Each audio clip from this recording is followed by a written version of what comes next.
Bismillahirrahmanirrahim. This is Muzammil Hussain, and today we are going to discuss how to express a set. There are three methods to express a set. First one is called the descriptive form, second one is called the tabular form, and third one is called the set builder form. What is descriptive form? In descriptive form, set is described with a statement.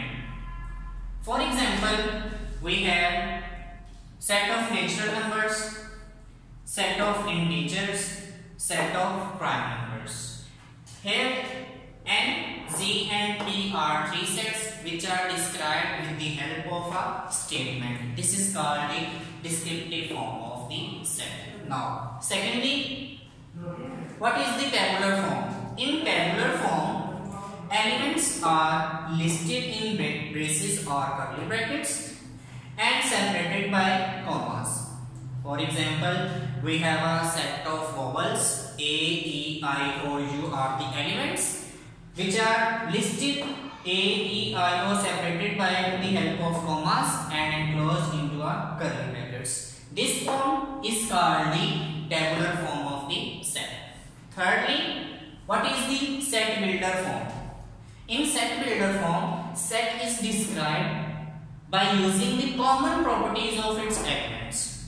For example, we have a set T, 0, plus minus 2, plus minus 4. These are the even numbers. We want to represent this set in tabular form. Here we use the common property which is the even number. We will write it as x such that x is an even number, which is the common property of this set. This is called the set builder form of a set. Some important symbols which are used in this set builder form are, first one is read it as such that this is and, this is or, greater than or equal to, and this symbols less than or equal to. If you find any kind of question regarding this lecture, you can contact me at mnhussain7890@gmail.com. Thank you very much. Allah Hafiz.